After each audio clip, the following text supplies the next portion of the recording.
For this video, we're going to approximate or round numbers. So for instance, for example number 1, let's say, so we're going to approximate 4.53 degrees Celsius to the nearest tenths. Okay, in approximation or rounding numbers, we need to follow simple 3 steps. Okay, number 1 is determine which digit is being rounded. So dito, we're being asked to round up the 4.53 degrees Celsius to the nearest tenths. We all know that the nearest tenths here is ito, diba itong 5. Okay, so this is the nearest tenths. Okay, once na-determine nyo na yung digit that is being rounded, next is to follow the next step. Okay, next. Copy all the numbers at the left side of the digit being rounded. Okay. So, since na-determine na natin yung digit that is being rounded, we need to copy the numbers at the left side of the digit. Okay. So, we need to copy. So, ano yung number na nasa left side ng 5? We had 4. So, we're going to copy yung 4. Okay. So, yan na. So, naglagay ako ng 4 point. Okay. Next step, sa number 3, is to decide whether you will retain or add 1 to the number being rounded by looking at the number next to it at its right. Okay. So, ibig sabihin daw, we're going to decide whether itong 5 na number na ito will retain or going to add 1 to the number being rounded. So, ang titingnan natin dito is yung number following the digit 5. Okay.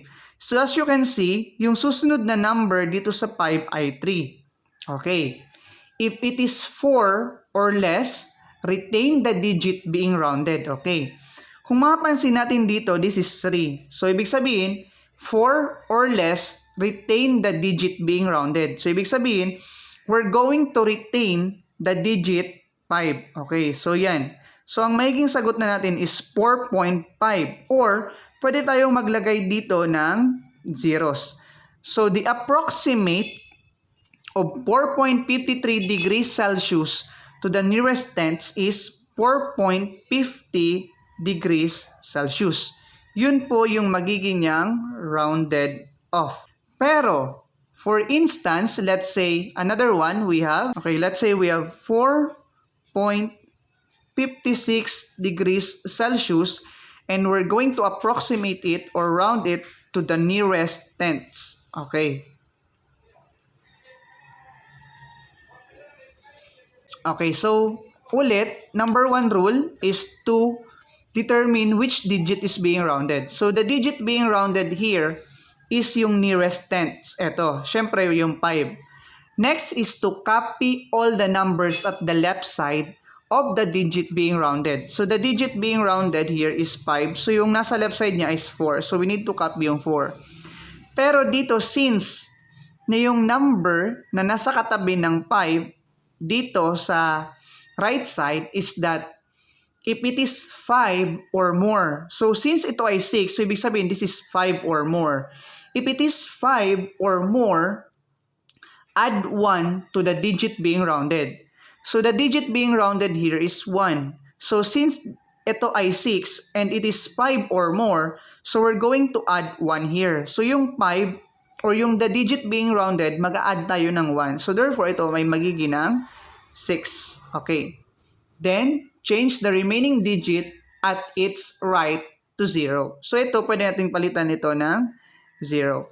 So, therefore, the approximate of 4.56 degrees Celsius to the nearest tenths becomes 4.60 degrees Celsius. Okay po. Yan na po yung tinatawag nating approximation or round off ng numbers. Okay po. Yun lang po yung mga simple steps on how we're going to approximate or round numbers. Okay, another example. Let's say we're going to approximate 5.678 to the nearest hundreds. So, the nearest hundreds here is, divide to tenths, hundreds, thousands. So, the hundreds place here is 7. Okay. Next step is we need to copy the numbers all the numbers at the left side of the digit being rounded. So the digit being rounded here is 7. So we need to copy yung 5.6. Next, we're going to decide whether this rounded number or the digit being rounded, are we going to add 1 or to retain? So we're going to look for this number or to this digit.